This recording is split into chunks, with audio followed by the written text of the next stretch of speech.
Hello student, তোমরা যারা ক্যালকাটা ইউনিভার্সিটির আন্ডারে থার্ড সেমিস্টারের ছাত্রছাত্রী আছো এবং তোমাদের রাষ্ট্রবিজ্ঞান সাবজেক্টটা মাইনর সাবজেক্ট হিসাবে আছে, তোমাদের জন্য আজকের ক্লাসটা খুবই গুরুত্বপূর্ণ। আজকের ক্লাসে তোমাদের একটি 15 নম্বরের প্রশ্নের উত্তর নিয়ে আলোচনা করব। প্রশ্নটা কি আছে দেখো, প্রশ্নটা হচ্ছে স্বাধীনতা ও সাম্যের মধ্যে সম্পর্ক। স্বাধীনতা ও সাম্যের সম্পর্ক ব্যাখ্যা করো। এটা অত্যন্ত গুরুত্বপূর্ণ একটি প্রশ্ন। অ্যান্সারটা কিভাবে তোমরা গুছিয়ে লিখবে একটু বুঝে নাও। প্রথমেই তোমাদের একটা ইন্ট্রোডাকশন অর্থাৎ ভূমিকা লিখতে হবে। সেখানে কি লিখবে? রাষ্ট্রবিজ্ঞান আলোচনার ক্ষেত্রে স্বাধীনতা ও সাম্য বিষয় দুটি অত্যন্ত গুরুত্বপূর্ণ বিষয়। এই দুয়ের মধ্যে সম্পর্ক আলোচনা করতে গেলে প্রথমে উভয়ের সংজ্ঞা দেওয়া প্রয়োজন। অধ্যাপক ল্যাস্কির ভাষায় স্বাধীনতা বলতে আমি বুঝি সেই পরিবেশের সযত্ন সংরক্ষণ যেখানে মানুষ তার সত্তাকে পূর্ণভাবে বিকাশ ঘটাতে পারবে। সুতরাং বলা যায় ব্যক্তির বিকাশের জন্য বাধা নিষেধের অপসারণ ও উপযুক্ত পরিবেশ সৃষ্টির নাম স্বাধীনতা। অর্থাৎ এখানে একটু তোমরা বুঝে নাও যে একটা উপযুক্ত পরিবেশ সৃষ্টির নামই হচ্ছে স্বাধীনতা। কারণ কেউ ধরো ক্রিকেটার হতে চাইছে, কেউ সিঙ্গার হতে চাইছে, তার সেই পরিবেশ দরকার। ক্রিকেটার হওয়ার জন্য সেই ক্রিকেটার হওয়ার পরিবেশ দরকার, সিঙ্গার হওয়ার জন্য তেমন পরিবেশ দরকার।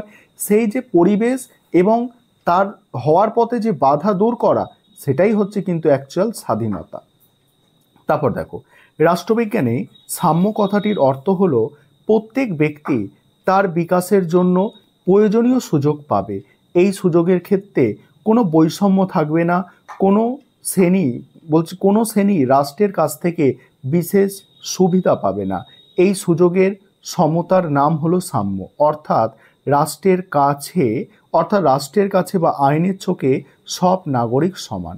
এবার কি বলা হচ্ছে দেখো, সাম্য ও স্বাধীনতা ও সাম্যের মধ্যে সম্পর্ক। যুগে যুগে দার্শনিকরা সাম্য ও স্বাধীনতার কথা প্রচার করে গেছেন। বিভিন্ন দেশের সংবিধানে সাম্য ও স্বাধীনতার নীতি ঘোষিত হয়েছে। অথচ আশ্চর্যের কথা, এই দুইয়ের মধ্যে সম্পর্ক নিয়ে রাষ্ট্রবিজ্ঞানীরা একমত হতে পারেননি। টকভিল, স্পেন্সার, বেজহট প্রভৃতি রাষ্ট্রবিজ্ঞানীগণ মনে করেন স্বাধীনতা ও সাম্য পরস্পর বিরোধী। অন্যদিকে রুসো, ল্যাস্কি প্রভৃতি চিন্তাবিদগণ বলেছেন উভয় পরস্পরের পরিপূরক। তাদের যুক্তিগুলি নিম্নে আলোচনা করা হলো। প্রথম যে পয়েন্টটা আছে এবারে দেখো, সম্পর্ক পরস্পর বিরোধী। অর্থাৎ যারা বলছেন স্বাধীনতা ও সাম্য পরস্পর বিরোধী, তারা কি যুক্তি দিচ্ছেন দেখো। বুর্জোয়ারা অর্থনৈতিক দৃষ্টিকোণ থেকে স্বাধীনতার ব্যাখ্যা করেছেন। তাদের মতে অর্থনৈতিক ক্ষেত্রে ব্যক্তির স্বাধীনতার ওপর রাষ্ট্রের হস্তক্ষেপ করার অধিকার নেই। তারা সাম্য বলতে রাজনৈতিক সাম্যের কথা বলেছেন। অর্থাৎ রাজনৈতিক দৃষ্টিভঙ্গিতে সকলে সমান, কিন্তু স্বাধীনতার ক্ষেত্রে অর্থনৈতিক স্বাধীনতার কথা বলেছেন। এই স্বাধীনতার ক্ষেত্রে সাম্যনীতি প্রয়োগ করা উচিত নয়। সেদিক থেকে স্বাধীনতার সঙ্গে সাম্যের সম্পর্ক নেই। এবার হচ্ছে সম্পর্ক পরস্পর বিরোধী নয়, এই পয়েন্টটা আলোচনা করব। তার আগে একটা বিষয় তোমাদের বলার আছে। তোমাদের জন্য অনলাইন কোচিং ক্লাস চলছে। তোমরা যদি কেউ অ্যাডমিশন নিতে চাও পেড ব্যাচে, এই নম্বরে যোগাযোগ করতে পারো। 9123005218 এই নম্বরে তোমরা যোগাযোগ করে পেড ব্যাচে অ্যাডমিশন নিতে পারো বা স্টাডি মেটেরিয়াল পারচেস করতে পারো। চলো পরের অংশটা দেখে নাও। যে পয়েন্টটা আলোচনা করছিলাম, সম্পর্ক পরস্পর বিরোধী নয়। মার্ক্সবাদীরা মনে করতেন স্বাধীনতা ও সাম্যের মধ্যে নিবিড় সম্পর্ক আছে। সাম্য ছাড়া স্বাধীনতা ভোগ করা যায় না। আবার স্বাধীনতার আদর্শকে বাস্তব রূপ দিতে হলে সাম্যের প্রয়োজন।